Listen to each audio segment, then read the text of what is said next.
इस वीडियो में सीखेंगे आप कंजक्शन के बारे में और काइंड उसके। कंजक्शन की परिभाषा पहले देखते हैं। वह शब्द जो दो शब्दों या वाक्यों को जोड़ता है संयोजक यानी कंजक्शन कहलाता है। डिफिनीशन है, a conjunction is a word which joins words और सेंटेंस विथ ईच अदर। अब हम निम्नलिखित उदाहरणों को ध्यानपूर्वक पढ़ेंगे। Varun and Deepak came here. And यहाँ पे कंजक्शन है। He went when I came. When यहाँ पे कंजक्शन है क्योंकि दो सेंटेंस के बीच में जोड़ा गया है। I passed because I worked hard. तो बिकॉज से दूसरा सेंटेंस बन गया है, तो ये कंजंक्शन। ऐसे शब्द हैं जो दो शब्दों को या दो उपवाक्यों या वाक्यों को जोड़ते हैं। मतलब शब्द को बीच में भी जोड़ा जाएगा, जैसे वरुण एंड दीपक दो शब्द थे, एंड जोड़ा गया। अगर उपवाक्य है यानी अगर क्लॉज होगा तो भी आपको, या फिर सेंटेंस पूरा होगा उसमें भी कंजंक्शन जोड़े जाते हैं। तो ये सभी कंजंक्शन हैं, जिसे संयोजक भी बोलते हैं हिंदी में। आइए इसके काइंड्स देखते हैं। काइंड्स मुख्यतः दो प्रकार के होते हैं, मेनली दो तरह की होती है। एक सब ऑर्डिनेट कंजंक्शन और एक कोऑर्डिनेट कंजंक्शन। सब ऑर्डिनेट कंजंक्शन वो कंजंक्शन होते हैं, आइए इसके हम डिफिनीशन देख लेते हैं। ये ऐसे वाक्यों को जोड़ते हैं जो अपना अर्थ पूरा करने के लिए किसी दूसरे वाक्य पर डिपेंड रहते हैं। ठीक है, जैसे उसको हम सबऑर्डिनेट कंजंक्शन करें। जैसे as I got down the bus. अब यहाँ एज जो कंजंक्शन लग गया, इसका मतलब कि ये सेंटेंस अभी अधूरा है।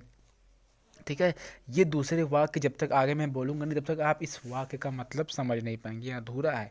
जैसे ही मैं बस से उतरा, as I got down the bus. अब आगे सेंटेंस दूसरा जब बोलूँगा तभी समझ में आएगा। मैं दूसरा बोलूँगा आई स्प्रेन्ड माई फूट, पैर में मोच आ गई मेरे। तो ये अब सेंटेंस समझ में आया, जस्ट जब बस से जब उतरा तो क्या हुआ। दूसरा, आई पास्ड, मैं पास हो गया, बिकॉज। अब बिकॉज शब्द लगाने के बाद आई पास सेंटेंस कंप्लीट नहीं है, वो है आई वर्कड हार्ड, मैं पास हो गया क्योंकि मैंने मेहनत किया।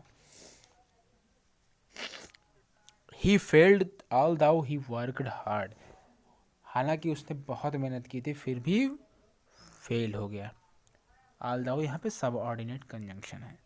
You will not pass unless you work hard, तुम पास नहीं होगे अनलेस, जब तक तुम मेहनत नहीं करोगे। अब सब ऑर्डिनेट कंजंक्शन हमारे बिकॉज है, एज है, सिंस है, अनलेस है, व्हाइल है, दाउ है, ऑल दाउ है, दैट है। इस सेंटेंस, इस कंजंक्शन से आप जब बनाओगे सेंटेंस तो आपको एक अदर सेंटेंस की ज़रूरत पड़ेगी। आइए दूसरा देखते हैं, कोऑर्डिनेट कंजंक्शन। कोऑर्डिनेट कंजंक्शन ये होते हैं जो समान शब्दों में या समान पदों के वाक्यों को जोड़ते हैं, कोऑर्डिनेट कंजंक्शन होते हैं। ठीक है, इसमें कोई डिपेंडिंग वाली सिचुएशन नहीं होती सेंटेंस की। जैसे I like bread and butter, he worked hard but he could not pass, I am hungry so I need some food, Rahul और राजेश हैज़ डन दिस। ये आपको फैन बॉय करके एक ट्रिक वर्ड है। तो फैन बॉयज़ का मतलब एफ से आपका फॉर होता है, ए से आपका एंड होता है, और एन से आपका नॉन, और बी से बट, ओ से और, वाई से येट, एंड एस से सो। ये कंजंक्शन जो होते हैं ये सब कोऑर्डिनेट कंजंक्शन।